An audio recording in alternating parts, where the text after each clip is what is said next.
പുതിയ സാമ്പത്തിക വർഷം ഇന്നു മുതൽ ആരംഭിക്കുകയാണ്. ആദായ നികുതി നിയമങ്ങളിൽ വരുത്തിയ പരിഷ്കാരങ്ങൾ ഉൾപ്പെടെ നിരവധി മാറ്റങ്ങളാണ് പ്രാബല്യത്തിൽ വരാൻ പോകുന്നത്. ടോൾ, പാൻ കാർഡ്, ATM ഇടപാട്, ട്രെയിൻ ടിക്കറ്റ് ബുക്കിംഗ് തുടങ്ങിയവയിലും നിർണായക മാറ്റങ്ങളാണുള്ളത്. ആതിര ജെയിനുണ്ട് വിശദാംശങ്ങൾ നൽകാൻ. Good morning Athira.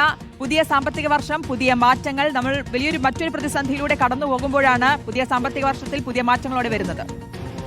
തീർച്ചയായും ശ്രുതി, ഗുഡ് മോർണിംഗ്. പശ്ചിമേഷ്യൻ യുദ്ധത്തിന്റെ പശ്ചാത്തലത്തിൽ കൂടിയാണ് രാജ്യം പുതിയ സാമ്പത്തിക വർഷത്തിലേക്ക് കടക്കുന്നത്. ദൈനംദിന ജീവിതത്തിൽ ATM ഇടപാടുകളിലടക്കം PAN card, train ticket booking തുടങ്ങിയവയിലടക്കം പുതിയ മാറ്റങ്ങൾ വരികയാണ്. അതുപോലെ പുതുക്കിയ ആദായ നികുതി ഈ വർഷം ഇന്നു മുതൽ പ്രാബല്യത്തിൽ വരികയാണെന്നുള്ളതാണ് ഏറ്റവും സുപ്രധാനമായ മാറ്റം.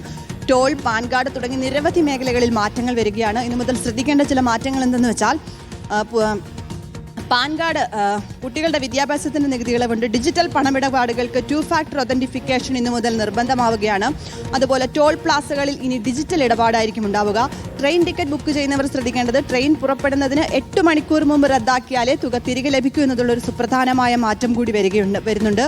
അതുപോലെ ഇന്ന് ഈ ആദായ നികുതിയിൽ ഈ സാമ്പത്തിക വർഷം മുതൽ അസസ്മെന്റ് വർഷം ഉണ്ടാകില്ല, പകരം ടാക്സ് ഇയർ മാത്രമാകും. പാൻ കാർഡ് നൽകുന്നതിനും ഇളവുണ്ട്. അതുപോലെ പുതിയ നിയമത്തിൽ സാമ്പത്തിക വർഷം എന്ന പ്രയോഗത്തിന് പകരം നികുതി വർഷം എന്നാണ് ഉപയോഗിക്കുന്നത്.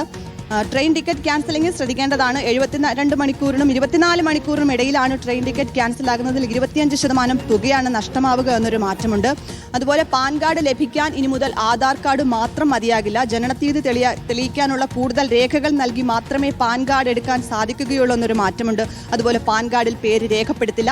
അതിലുമുപരി 20 ലക്ഷത്തിന് മുകളിലുള്ള ഇടപാടുകൾക്ക് മാത്രം പാൻ കാർഡ് നൽകിയാൽ മതി എന്നൊരു മാറ്റം കൂടി വരുന്നുണ്ട്. അതുപോലെ ATM ഇടപാടുകളിൽ നമുക്ക് എല്ലാവർക്കും ദൈനംദിന ജീവിതത്തിൽ വരുന്ന മറ്റൊരു സുപ്രധാന മാറ്റമാണ് ATM ഇടപാടുകൾ. വിവിധ ബാങ്കുകളുടെ ATM ഇടപാടുകളിൽ മാറ്റമുണ്ട്. HDFC ഉൾപ്പെടെയുള്ള ബാങ്കുകൾ ATMൽ വെച്ച് UPI QR കോഡ് വഴി പണം പിൻവലിക്കുന്നതിനെ ഒരു ATM ഇടപാടായി തന്നെ പരിഗണിക്കുന്നുണ്ട്. ATM ഇടപാട്, ടോൾ, ഒപ്പം PAN card, train ticket booking അടക്കമുള്ളവയിലാണ് നിർണായകമായിട്ടുള്ള മാറ്റങ്ങൾ വരുന്നത്. ആതിര ജെയിനാണ് വിശദാംശങ്ങൾ നൽകിയത്.